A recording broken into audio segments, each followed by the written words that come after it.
Untuk membuat supermarket bangkrut, sang manajer punya ide pintar. Ia menganggap pintu otomatis supermarket membuat pelanggan terlalu mudah masuk. Jadi, ia mengganti pintu otomatis dengan pintu putar yang ramah lingkungan dan hemat energi. Begitu pelanggan masuk, pintu itu akan terkunci secara otomatis. Pelanggan harus mendorong pintu untuk menghasilkan listrik, dan hanya jika listrik yang dihasilkan cukup, pintu bisa terbuka. Manajer berpikir cara ini akan mengurangi jumlah pelanggan. Tetapi ternyata pintu ini menjadi sangat populer di internet. Ada lebih banyak pelanggan daripada sebelumnya karena mereka tidak hanya bisa berbelanja, tetapi juga menurunkan berat badan. Sang manajer lalu berpikir, meskipun ia tidak bisa mencegah pelanggan masuk, ia masih bisa menghentikan mereka berbelanja.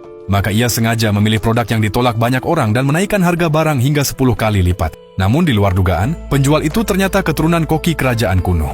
Makanan yang ia buat sangat lezat hingga membuat pembeli terkejut setelah mencicipinya. Sushi buatannya langsung laris di serbu pelanggan. Sebagai tanda terima kasih kepada manajer, sang koki hanya menjual sushi buatannya di supermarket ini. Bahkan orang asing pun datang berbelanja satu persatu. Rencana manajer itu pun gagal lagi. Kali ini ia berpikir untuk memulai dari karyawan. Jadi dia membuat kamar tidur di kasir, agar karyawan bisa berbaring sambil melayani pembeli. Sang manajer yakin para karyawan akan bermalas-malasan. Tetapi ternyata, para karyawan justru merasa dihargai, sehingga mereka bekerja lebih giat. Hanya dalam 1 bulan, omset supermarket meningkat 10 kali lipat hingga meraup keuntungan 11 miliar rupiah.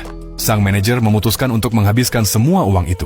Ia membeli sebidang tanah kosong dan mempekerjakan 100 siswa dengan upah 1 juta per hari untuk menanam sayuran khusus bagi supermarketnya. Suatu hari, sekelompok pelanggan datang ke ladang sayuran itu. Mereka merekam para siswa yang sedang bekerja, lalu mengunggahnya ke internet. Tak disangka, video itu menjadi viral. Semua orang berpikir makanan di supermarket ini sangat sehat dan alami. Bahkan, seorang pangeran dari Arab datang ke supermarket dan memutuskan untuk berinvestasi sebesar 140 triliun rupiah. Saat upacara penandatanganan, sang manajer toko begitu bersemangat hingga tidak sanggup berkata-kata. Jadi, menurutmu, apakah ia bahagia atau tidak?